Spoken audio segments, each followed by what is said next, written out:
Hey everybody, it's Dee Dee here with Take Three. I'm here today with director Greg Lamberson with the movie Widow's Point. Hi Greg, how are you? Hello, Dee Dee. Good to speak to you. Good to speak to you. So tell us about Widow's Point. This is a haunted lighthouse thriller. It's based on the novella by Richard Chismar and his son Billy Chismar. Richard owns Cemetery Dance Publications. It's the eighth feature that I've directed, and it stars Craig Sheffer. The amazing Craig Sheffer. So I'm a huge Craig fan. Obviously in the 80s when I grew up, he was in Some Kind of Wonderful, but I fell in love with him with Fire with Fire with Virginia Madsen.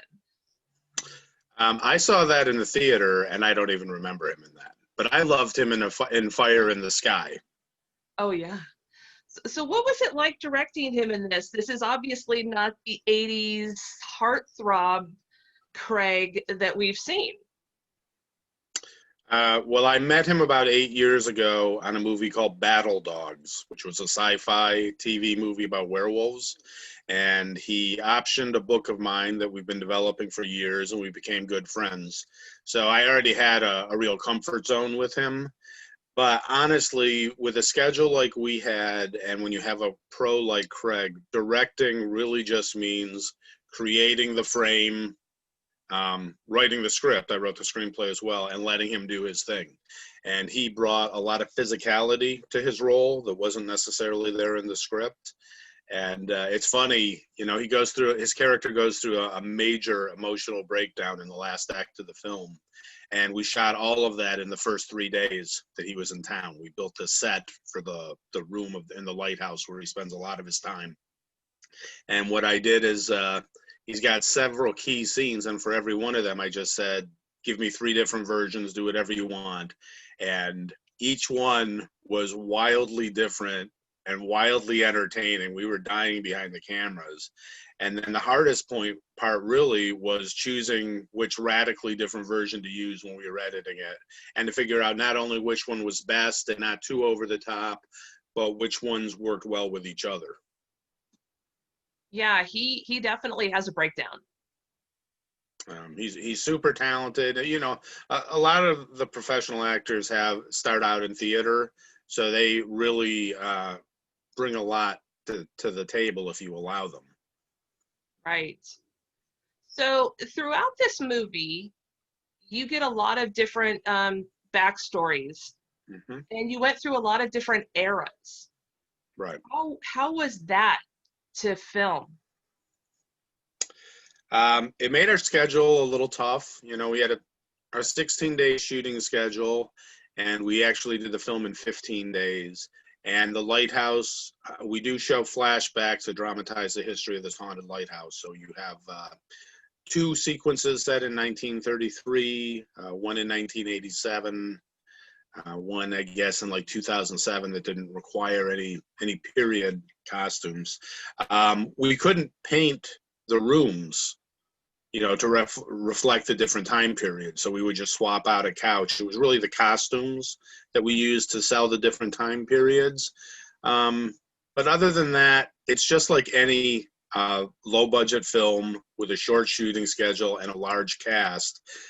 Juggling when you shoot each actor and each bit of each scene is always a challenge, but we always do it.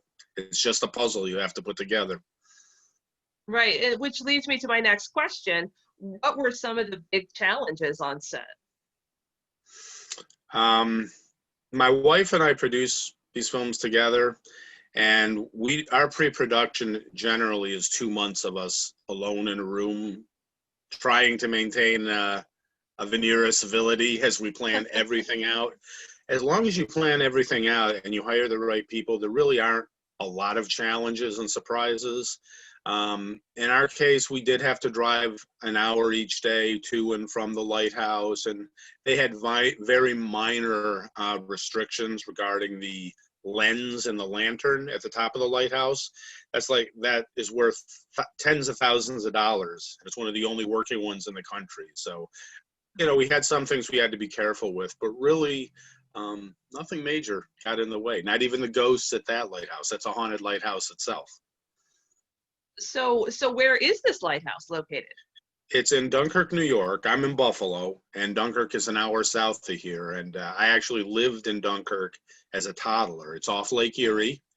And when I was in high school and I lived in the next town over, I used to see this strange building, and I had no idea it was a lighthouse. And once I even went driving with friends looking for this lighthouse that I knew existed, and just couldn't tell that that building was the lighthouse, because as you see, it looks like, from one side it looks like a Gothic mansion, and then just around in the back there happens to be this 3-story tower that's more or less hidden by the roof.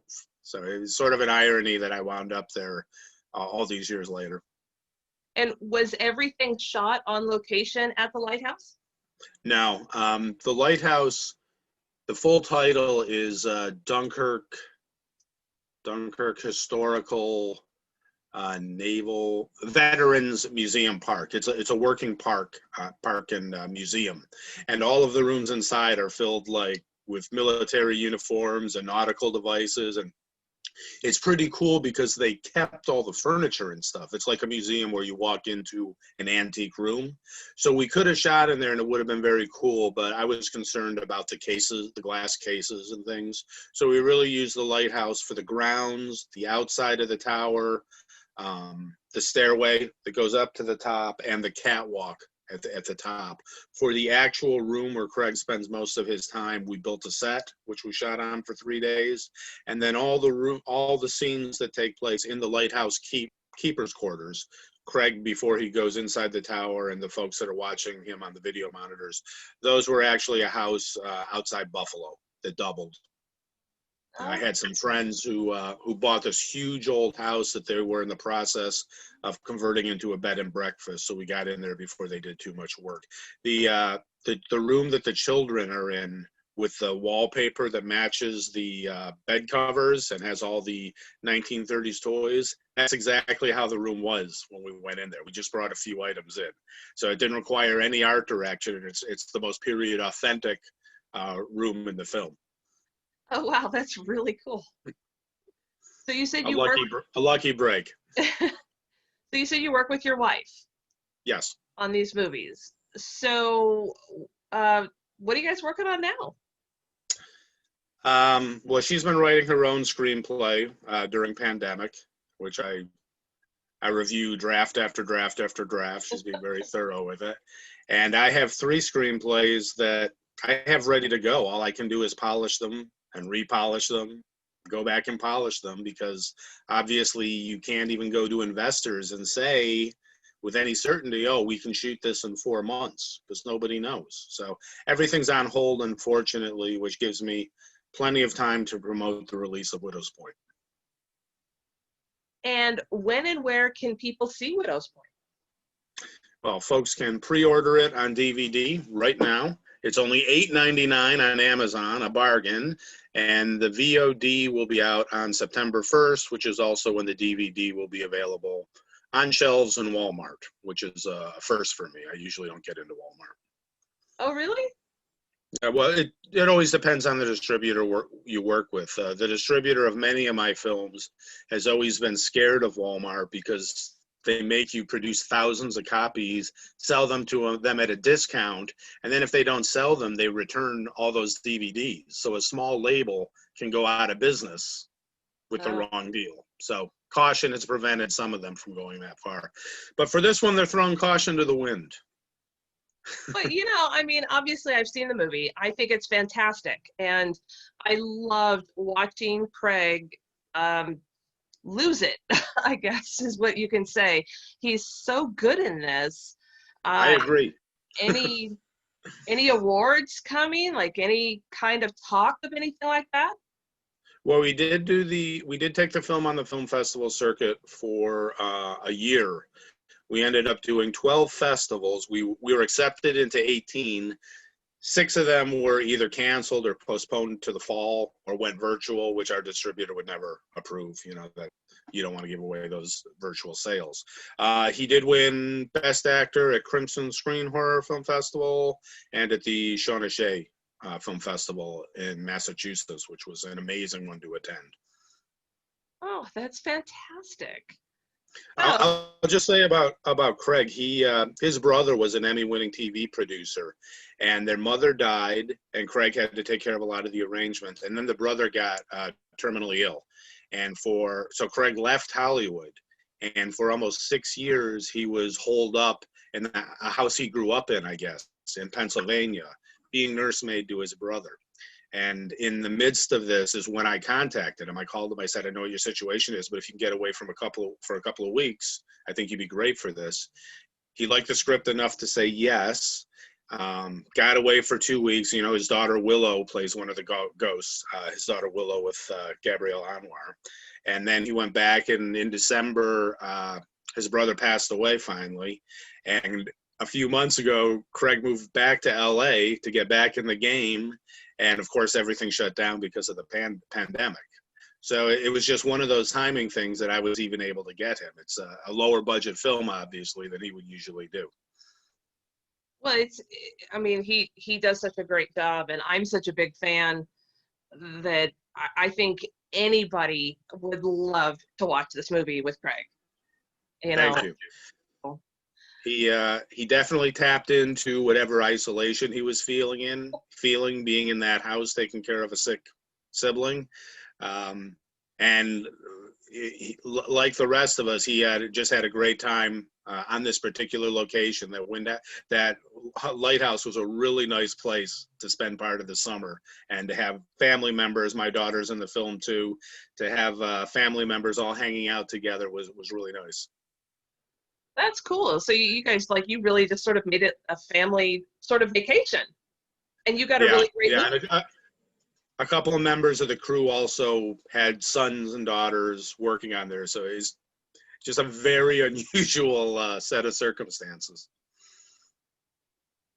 Well, I think it's great, and I think Thank anybody you. that watches this movie should have the utmost respect for Craig, because he knocked it out of the park on this one. He did. Oh. He's a great guy, and the story I shared about him taking care of his brother just goes to show what kind of person he is. He also brought his dog to set, his little dog that he takes with him to conventions. Anyone who's seen him at a con is familiar with this little poodle creature he carries around with him. You know, I always say that no set is ever complete without some kind of animal in there. Gotta have something. Well, I've managed without for many years, although I've had some troublesome cats whenever I've shot at my house. But Miss Piggy, this particular dog, definitely brought something to the atmosphere. That's awesome. That's fantastic. So, you know what? Thank you so much for talking Thank with you. me. I'm happy to have done it. Awesome. And, you know, everybody, you guys, you heard him. It's a video on demand, September 1st. And make sure that you check out take3filmcritic.com. The review will be on there. This interview will be up there. And you guys go to Walmart, buy this movie. And then once everything opens up, we've got to get Craig back out on the con circuit so that he can sign these DVDs, right? That's the fact. That's the fact, Jack. Right? Maybe in 2021, we'll be able to get back to Right. something about that, right? It would be nice. So, you guys, check out this movie. You need to. It's phenomenal. Thank you, Dee Dee.